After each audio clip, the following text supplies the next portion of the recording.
Hey guys, it's Brett. Thanks for stopping by my channel and the third volume of the Tuesday Laydown, where I will be talking about some new books that are coming out today that I think are interesting. Hopefully you will too.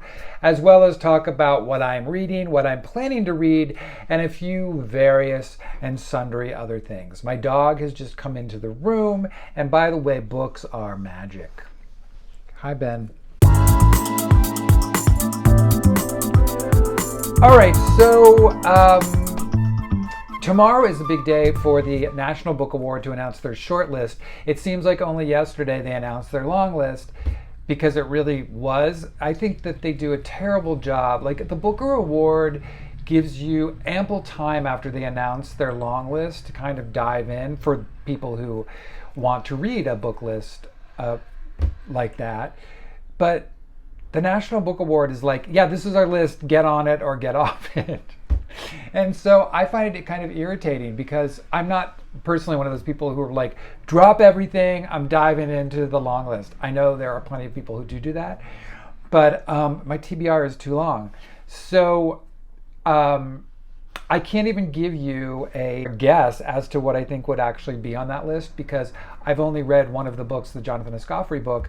I am going to start this week, but probably not until Wednesday or so, The Haunting of Hajihotak and Other Stories by Hempl Jan Kochai. Again, watch me butcher names. I hope it's correct. Sorry if it's not. This is the one book. I had bought a handful of books when they announced the long list. This is one of the ones that sounded interesting to me. And following some people who have been reading this list, this is the one that I think most people have said they think will definitely make the short list. So anyway, I'm excited about this. I'm excited to read it, even though I'm not a huge fan of short stories always, but anyway, excited about this one. So that's one of the things that I am reading this week. Another thing that I hope to get to is, I talked about this the other day, The Cabin at the End of the World. I posted the trailer for this in my last video in the comment section, because it scared the crap out of me, but I really want to read this first to see if I will then go to watch the movie. This is also a good spooky title, so I'm reading that this week. By the weekend, I hope to be to Army of Lovers by K.M. Soehnlein.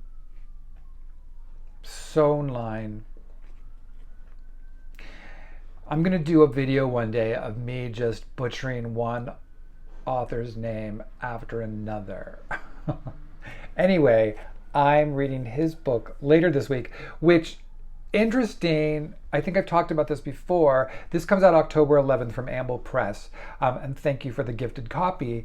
But it says, arriving in New York City full of idealism, Paul discovers the queer community gathering strength in the face of government inaction and social stigma. As he protests, parties, and makes a new home, he finds himself pulling away from his HIV-negative boyfriend to pursue an intense bond with a passionate HIV-negative positive artist. Paul's awakening parallels ACT UP's rise, successes, and controversies. Anyway, I just think it's so funny because it sounds so in line with Rashid Nelson's My Government Means to Kill Me. So I just think it's neat that they're both kind of in that same world. So I'm going to try to read this by the end of the week. Okay, and then lastly, the other thing, I started this yesterday. This is one of the titles I was going to discuss for coming out today, Tuesday. It's out today, and the finished book is beautiful. MCD has been on Instagram posting pictures of the final book. It's really a beautiful a beautiful book. Anyway, I'm going to read you this summary that was in the Washington Post, because I'm not going to do it justice, and I start to talk about it and I get tongue-tied and I sound like an idiot. So here it is. The Mountain and the Sea by Ray Nayler. Nayler's debut novel, a cerebral, speculative eco-thriller, considers the capability of non-human minds. In a near-future world where oceans have been ravaged by pollution, a potentially menacing species of octopus has developed its own language and culture, and a fortune awaits the first to unravel its mysteries. A transnational tech corporation brings marine biologist Han Yen to a research team led by a sentient android whose existence is outlawed in most of the world.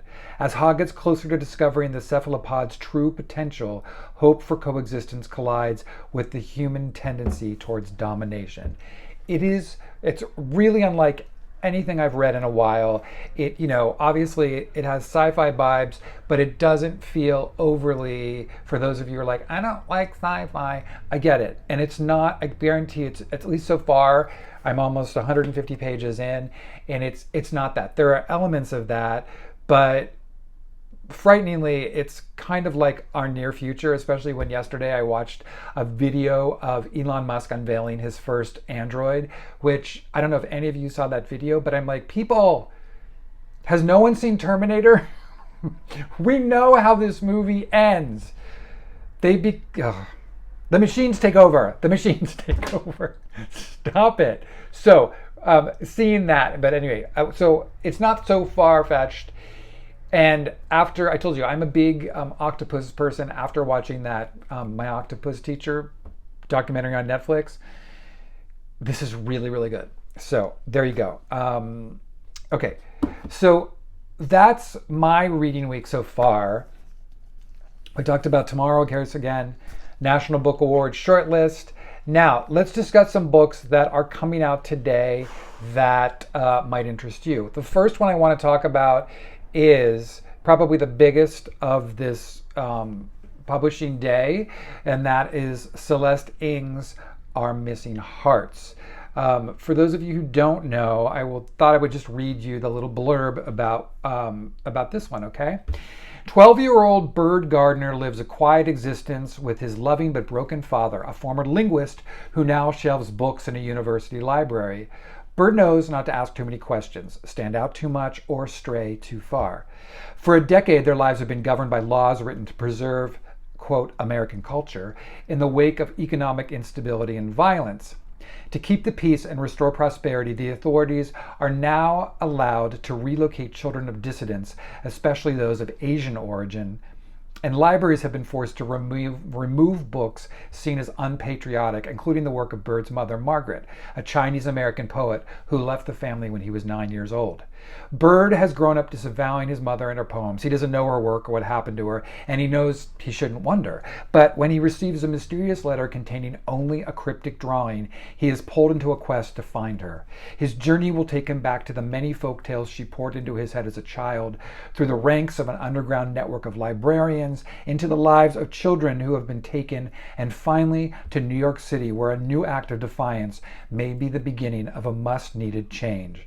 Our Missing Hearts is an old story made new of the ways supposed civilized communities can ignore the most searing injustice. It's the story about the power and limitations of art to create change, the lessons and legacies we pass on to our children, and how any of us can survive a broken world with our hearts intact. I mean, this sounds like, hello, home run, amazing. I can't wait to get this. I'm a weirdo. I ordered a signed copy from Barnes & Noble. I just think this sounds fantastic. I love the cover. Enough said. Our Missing Hearts out today. Okay, next is The Family Outing by Jessi Hempl, which I just finished on this past weekend. So this is going to be my 1-minute review of this book. First of all, I talked about it in an earlier video. For those of you who haven't seen, this is a memoir. This is a memoir. Jessi wrote this story about, she is gay, her sister is bisexual, her brother is trans, her father came out as gay, and her mother was almost the victim of a serial killer. It sounds so insane when you talk about it and say, this really happened, and this family, all of this was going on. So it's the story of very much how they all came out and began to deal with their truths. And I found the book where I liked the premise of the book very much, and I thought, oh my gosh, this is going to be fascinating, it started to lose me around the halfway point. And part of it is Jessi is the one telling this story. She obviously had permission from her siblings and parents to tell their stories, but in the relaying of this, it was a little removed of any kind of emotional connection. And so I started to feel like it became almost just a the retelling was a little cold. And then this happened, and then this happened, and this week we went here, and then we all met up, and then I had a girlfriend, and then we broke up, and then my brother was going through this, and my sister and I were fighting, and my dad had a boyfriend, and my mom started to date someone. So, but it literally started to feel like at points that I was reading someone's year-end Christmas card about what happened in the past year. So I just started to get a little bit like, don't care. Which bummed me out because I thought that the book showed a lot of promise and I was really excited about it, but ultimately not totally for me. So there you go. But that is out today as well. Last two books I want to go over that are coming out today. One is a horror novel, so perfect for spooky season. The second is a nonfiction, another memoir. Did I say it better that time? Memoir. So let's do the scary one first, which is A Dowry of Blood by S.T. Gibson. This was it was a self-published novel in the UK that kind of has become a big hit. So it is now they come into America. Let me read you a little bit about this one. S.T. Gibson's sensational novel is the darkly seductive tale of Dracula's first bride, Constanta. That's the name, her name. This is my last love letter to you, though some would call it a confession. Saved from the brink of death by a mysterious stranger, Constanta is transformed from a medieval peasant into a bride fit for an undying king. But when Dracula draws a cunning aristocrat and a starving artist into his web of passion and deceit, Constanta realizes that her beloved is capable of terrible things. Wait, first of all, let's just take a pause. He made you his bride. You had to know that the dude, was a little bit on the bad side. Am I crazy? Okay. Finding comfort in the arms of her rival consorts, she begins to unravel their husband's dark secret. So, okay, that's going on. With the lives of everyone she loves on the line, Constanta will have to choose between her own freedom and her love for her husband. But bonds forged by blood can only be broken by death. Hannah Witten of the New York Times says, a dizzying nightmare of a romance that will leave you aching, angry, and ultimately hopeful. I don't know, it sounds kind of fun to me. It could be a romance, which is not my thing, but the Dracula thing drew me in. Perhaps some of it is because last night I watched the premiere of Interview with the Vampire on AMC. I don't know if any of you watched it, which I actually thought was pretty good. I thought it looked beautiful. I kind of like the way they updated it, but still stuck to the original source material. And I'm in, at least for a little bit. So I could be in a Dracula state of mind. Also, because of the monster thing, since we are in October, Dracula's kind of the one monster thing that I can kind of get in with and be like, yeah, I'm down with this. Versus some of the others, or just serial killers, or just, psychos like Friday the 13th. All right, so who cares, Brett? Who cares? All right, the last book that I wanted to touch on that comes out today is nonfiction. Like I said, Prince Shakur's When They Tell You to Be Good. I'm just going to dive right in and read you this. A Time, BuzzFeed, Poets and Writers, Publishers Weekly, The Week, Book Riot, Philadelphia Inquirer, Book and Film Glow, and Debutful.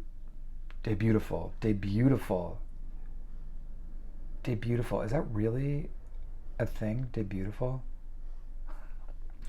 Anyway, it's a Debutful book for fall. Best book for fall.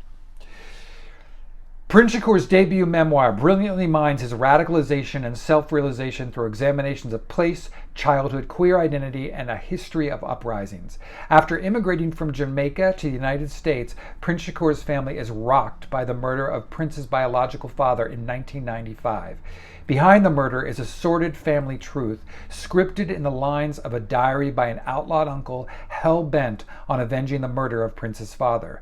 As Shakur begins to unravel his family's secrets, he must navigate the strenuous terrain of coming to terms with one's inner self while confronting the steep complexities of the Afro diaspora.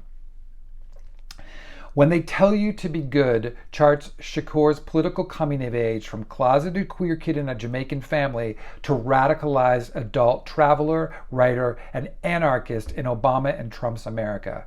Shakur's journey from France to the Philippines, South Korea, and elsewhere to discover the depths of the Black experience and engages in deep political questions while participating in movements like Black Lives Matter and Standing Rock. By the end, Shakur reckons with his identity, his family's immigration, and the intergenerational impacts of patriarchal and colonial violence.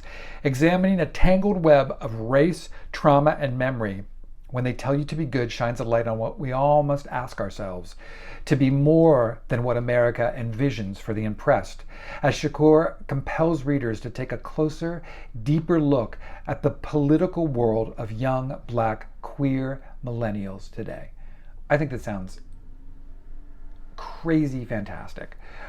So we'll definitely be getting this. So anyway.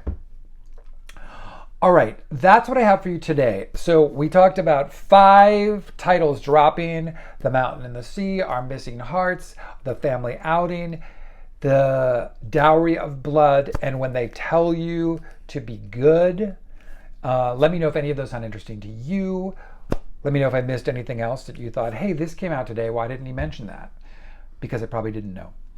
And yeah.